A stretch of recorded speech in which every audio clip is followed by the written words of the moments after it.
What is up, all my dorks, nerds, geeks, and gamers? It's your host, Ghost here, and you're watching a brand new episode of Wet Ink. Today we're going to be discussing God of War Fallen God issue number 1 and God of War Fallen God issue number 2.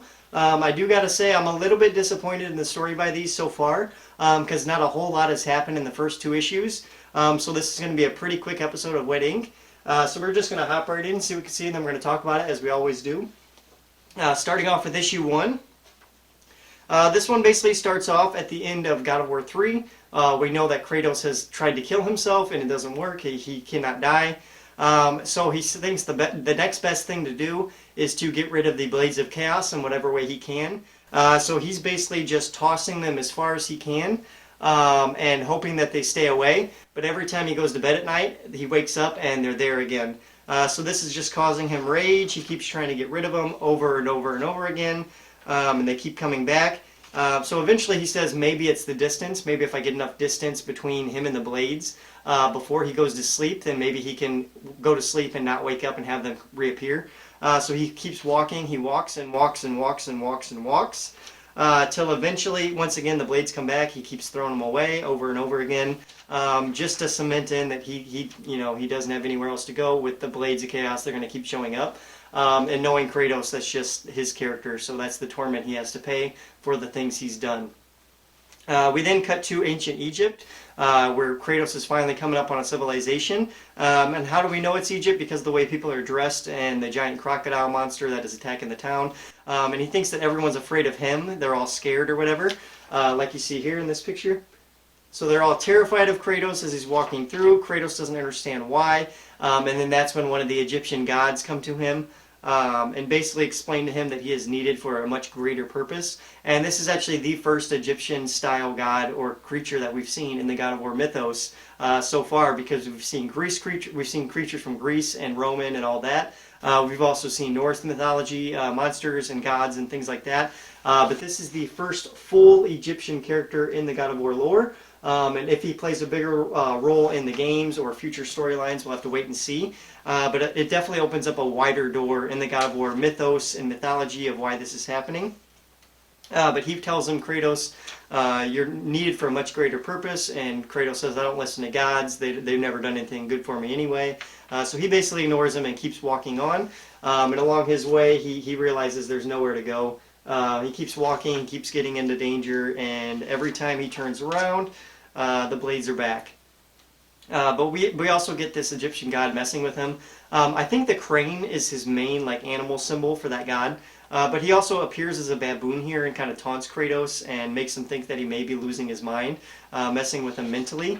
And so that kind of sends Kratos down this darker path where he really wants to get rid of these Blades of Chaos no matter what happens. But it just will not happen. They do not disappear on him, and he doesn't know why. He doesn't understand why. Till eventually he comes upon the crane. He keeps walking again. He throws him, and he keeps walking. And the crane tells him that destiny, you cannot fight your destiny. And Kratos says, I will fight it as long as I need to. And at that point, at the very end, Kratos passes out, and that leads us into issue 2. So far, issue 1 is a good start of the story. The main issue I have with these first 2 issues is I feel like issue 2 retreads a lot of what happened in issue 1 with him trying to get rid of the blades, and then even issue 3 and 4 do the same thing as well, which is a little bit disappointing. But I do love the artwork. The artwork is fantastic. I do love the writing as well, and I also love the tease of the Egyptian mythology that we're finally getting. See a little bit more of this God of War lore and universe expanded out is also really cool to see. So yeah, issue 1, I'm gonna give I'll give it a solid 7 out of 10. It's an entertaining enough story for Kratos to want to be able to read and watch and see what happens. And like I said, I really like the Egyptian teases that they're really dropping in here for this series as well. And maybe we'll get an Egyptian game down the line. We'll have to wait and see on that. So moving on to issue 2. This one deals with more of Kratos facing the problem that he knows he has to face, and we also get a return of another God of War character that we haven't seen in a long time that I'm really glad is back into here. So we start off with Kratos kind of in the darkness in his own head, going back and forth and saying, I want this curse to be done with. I don't know why this curse is still following me. Athena's dead, Zeus is dead, why do I still have this curse? Ares is dead. And then we find out why.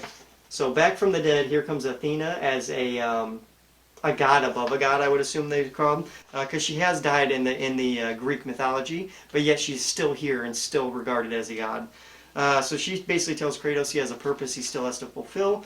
Kratos then wakes up from his slumber there, that from the last issue where he passed out, and he sees that the Egyptian god again. He decides he's going to still try to fight it, so he throws the blades once more, and he says, you know what, I'm going to walk a little bit further and further and further until it stops coming to me.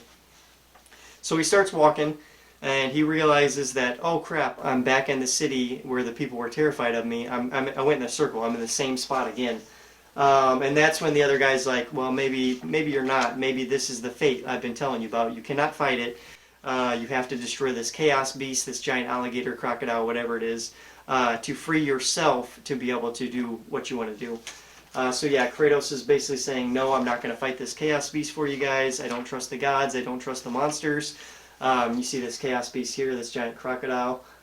Very terrifying foe, something we've never seen in the God of War mythos so far, but it is cool to see these Egyptian-style creatures in here. So yeah, Kratos denies them over and over again until eventually they decide to attack Kratos to get him to fight for them. So they surround him, they start grabbing at him, and he gets mad and he pushes them all off. And that's when the god basically tells them that your past will always catch up with you. You have to face it head on or else nothing will change. And that's when Kratos is like, okay, fine.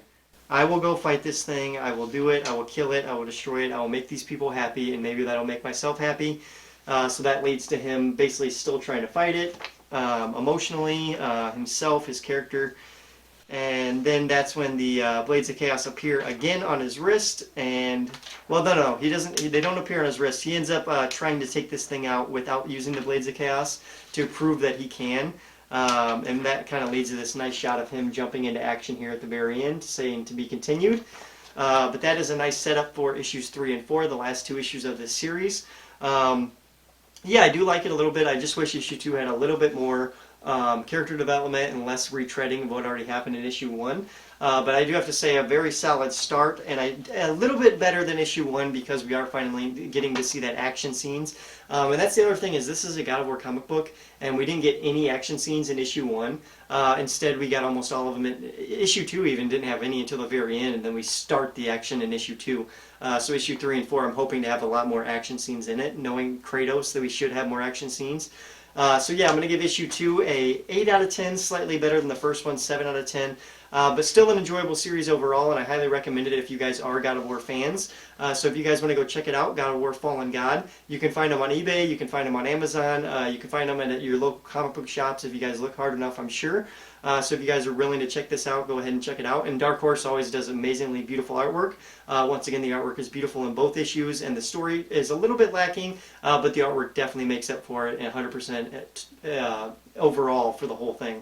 That's just my opinion, guys. Let me know down below what you guys think of God of War Fallen God. Are you guys enjoying this series as much as you are? And if you are, let me know why. And let me know some of the nitpicks that I may have picked out.